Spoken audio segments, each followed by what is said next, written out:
ব্যবস্থা না করতে বাংলাদেশ সরকারের প্রতি আহ্বান জানিয়ে যুক্তরাজ্যে অবস্থানরত তার পরিবারের সদস্যবৃন্দরা মঙ্গলবার লন্ডনে এক সংবাদ সম্মেলনে তারা অবিলম্বে তাকে মুক্তি দেবারও দাবি জানান। বিস্তারিত জানাচ্ছেন এম এ কাদের।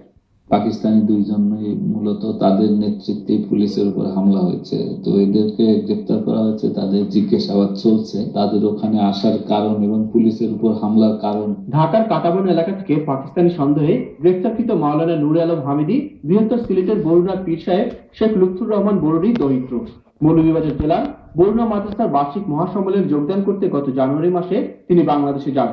এই জন্য তিনি জানুয়ারিতে লন্ডনের বাংলাদেশ হাইকমিশন থেকে নো ভিসা রিকোয়ারমেন্ট ছিল নেন বলে জানিয়েছেন তার ভাই শেখ হাদি আলম হামিদি। তার সাহায্য সংস্থা হেফাজতে ইসলাম ইউকে এর সাথে কোনোভাবেই বাংলাদেশের চট্টগ্রামের হেফাজতে ইসলামের সম্পর্ক নেই। উনি যে হেফাজত ইসলাম আর চট্টগ্রামে যে চলমান আন্দোলন যেটা চলতেছে ওই হেফাজত ইসলামের সাথে আর ওনার হেফাজত ইসলামের সাথে কোনো মিল নাই। দুই প্রেক্ষাপটে তৈরি হয়েছে। একটা হলো রাজনৈতিকভাবে, আর উনি যে চেয়ারম্যান যে হেফাজত ইসলামের সেটা 50 বছর পূর্বে সম্পূর্ণ অরাজনৈতিকভাবে আমাদের দাদা শেখ বরুণার পীর সাহেব ওইটা শুরু করেছিলেন। গ্রেফতারকৃত নূরে আলম হামিদের মুক্তির দাবিতে আয়োজিত সংবাদ সম্মেলনে তার পরিবারের সদস্য ও পরিচিতজনেরা জানান তিনি কখনোই কোনো ধরনের রাজনৈতিক কর্মকাণ্ডে লিপ্ত ছিলেন না।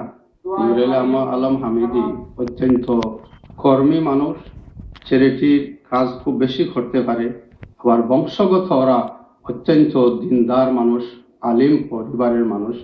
এই হিসাবে তার মধ্যে দিনই জজবা রয়েছে। পাকিস্তানি জঙ্গির সাথে কোনো সম্পর্ক নাই। গত শুক্রবার যতদূর আমরা দেখেছি যে সবগুলো মসজিদে সাধারণ মুসল্লিদেরকে আহ্বান করা হয়েছে যে ইসলামের বিরুদ্ধে এই ধরনের একটা মানে ষড়যন্ত্র চলছে।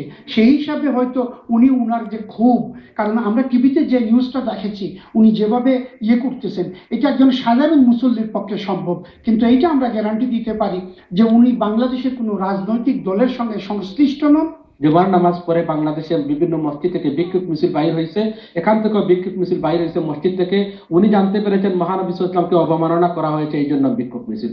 উনি মিছিলের সাথে বাইর হয়েছেন, তাৎক্ষণিকভাবে তিনি গ্রেফতার হয়ে গেছেন। তিনি বুঝতেই পারেন নাই আসলে না বাংলাদেশের পলিটিক্যাল সাথে কোনো লিঙ্ক আছে এবং কোনো জঙ্গিবাদের সাথে কোনো লিঙ্ক নয়, উনি কোনো অপতৎপরতার সাথে জড়িত নয়। সংবাদ সম্মেলনে জানানো হয় মাওলানা নূরে আলম হামিদের মুক্তির দাবিতে আগামীতে যুক্তরাজ্যস্থ বাংলাদেশ হাইকমিশনের মাধ্যমে বাংলাদেশের প্রেসিডেন্ট, প্রধানমন্ত্রী ও স্বরাষ্ট্রমন্ত্রী বরাবর স্মারকলিপি প্রদান করা হবে।